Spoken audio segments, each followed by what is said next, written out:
I personally believe that if I give you a fish, it's not as beneficial as teaching you how to fish. Today's introduction is going to be on several videos that are related to C2C in doing GraphGAN work. You know the pictures when doing corner to corner? That's what we're going to be discussing today. So what I'm going to do is that I'm going to quickly talk about it, and then we're going to do a walkthrough of the pattern itself on screen, and then I'm going to leave you to be able to fish. So we have a video on how to do corner to corner in the GraphGAN format, reading the graphs, making the graphs, and also doing color changing and being able to do all of that.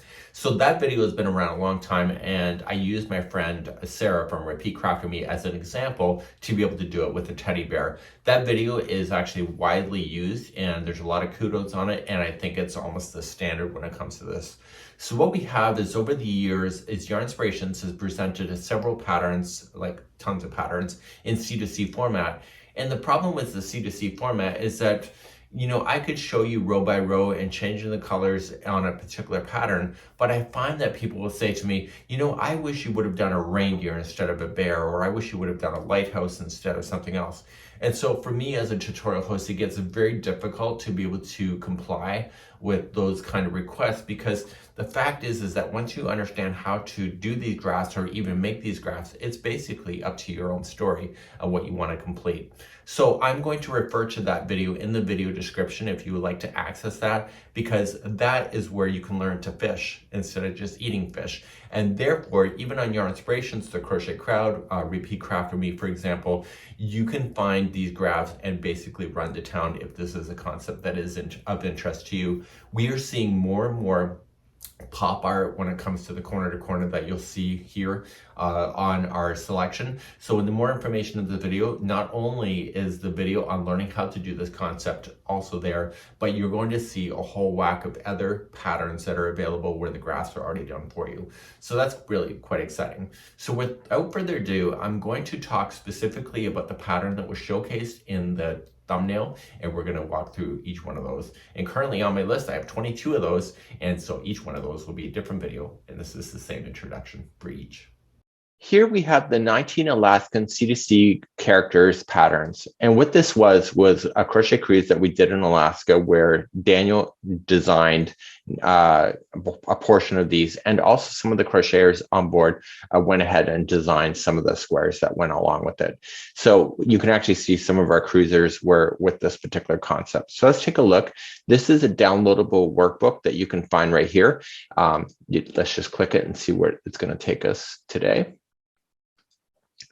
And what this is that you can see some of our crocheters that were on board, and you had the whales and the deers and the owls and etc. in order to complete it. All of these squares match each other. Daniel absolutely loves puffins and etc.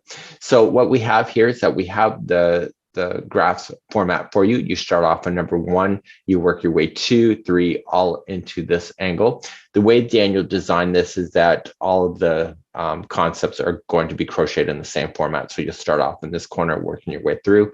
And as you go through, you can find a polar bear, you can have a flower. This is the forget-me-not, the Alaskan flower.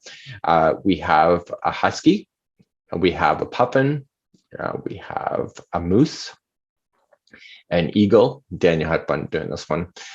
We have the seagull, of course, and you have the seal. You have a evergreen tree. You have the raccoon. You have the owl, the fox, the reindeer. Actually, one of the crocheters designed that for us. And what we have is a bear. Looks like a big teddy bear. And then you have the background of the mountains and the water, of course. As we look, we have here as a wolf, if you'd like that. And then we have the bunnies that are jumping around in the outback up there. And it's a really neat concept. It's used in the corner to corner format, and all of this kind of goes together. We also have the deer, if you're looking for a deer. And if you want to design your own, you can have your own graph and just fill in the boxes, and that'll match the size. You can do stripes if you would like that as well. So this is a really neat concept, and this was part of the 19 squares that were available for this particular concept of using the Alaskan concepts of the wildlife way up there. So it's pretty cool, right?